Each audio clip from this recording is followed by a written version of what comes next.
Okay, welcome friends. एक बार फिर आप लोगों का स्वागत है मेरे यूट्यूब चैनल पे। आज की वीडियो मैं बना रहा हूँ डिस्चार्ज इन 498 केसेस जो हस्बैंड एंड वाइफ के बिटवीन डिस्प्यूट्स होते हैं। सो वाइफ यूजुअली एफआईआर रजिस्टर कराते हैं 498 आईपीसी, जो अब 528 भारतीय न्याय संहिता हो चुकी है। So this is old case but the facts are relevant. So ये डिस्चार्ज एप्लीकेशन के रिलेटेड है मैटर, जहाँ पे जो वाइफ है उन्होंने एक कंप्लेंट डाली है, और फिर जितने हस्बैंड के सिस्टर्स हैं उनके हस्बैंड्स, ब्रदर इन लॉ, सबको उन्होंने रोप इन कर लिया। यूजुअली टेंडेंसी यही होती है कि जब कंप्लेंट लिखी जाती है तो वो सभी रिलेटिव्स का नाम ले देते हैं, चाहे उनका लेना है या नहीं मैटर्स में। सो ये हमने ड्यूरिंग द ट्रेंड ये हमने देखा है कि कैसे 498 ए का मिसयूज होता है। सो आइए आपको मैं जजमेंट की तरफ ले सकता हूँ। सो डिस्चार्ज एप्लीकेशन फाइल हुई बट वो डिसमिस कर दी गई। सो अब उसी की क्रिमिनल रिवीजन में ये पिटिशन आई है before the session.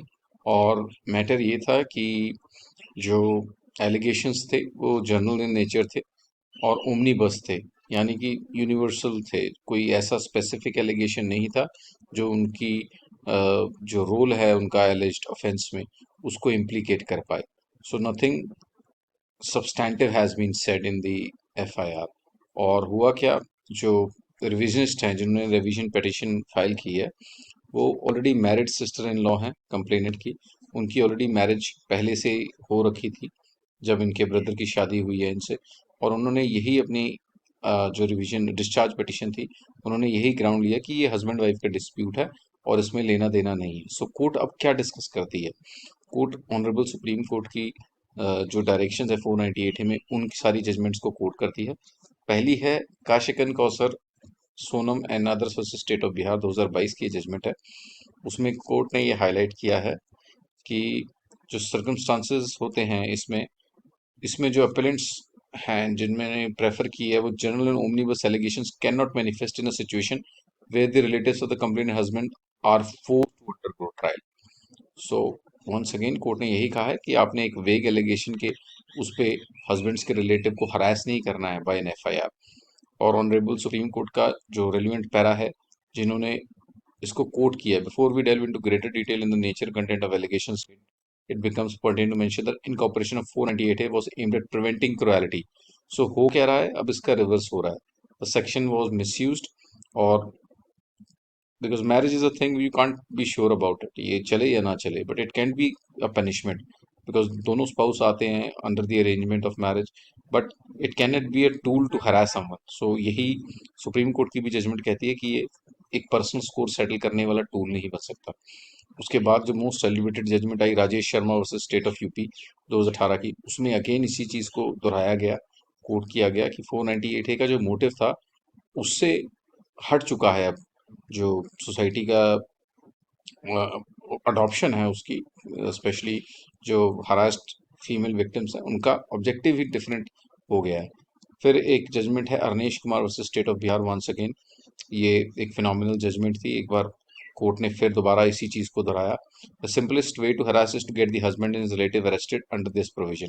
In a quite number of cases bedridden grandfather and grandmothers of the husband and sisters living abroad for decades are arrested. So हमने इस चीज का बहुत मिसयूज देख लिया है ऑलरेडी।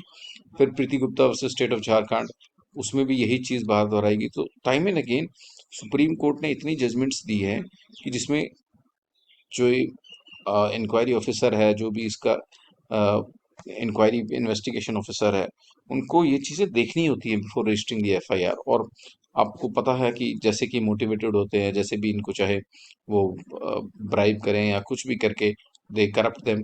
सो उस चक्कर में ये एफआईआर रजिस्टर हो जाती हैं। So they are a motivated FIR.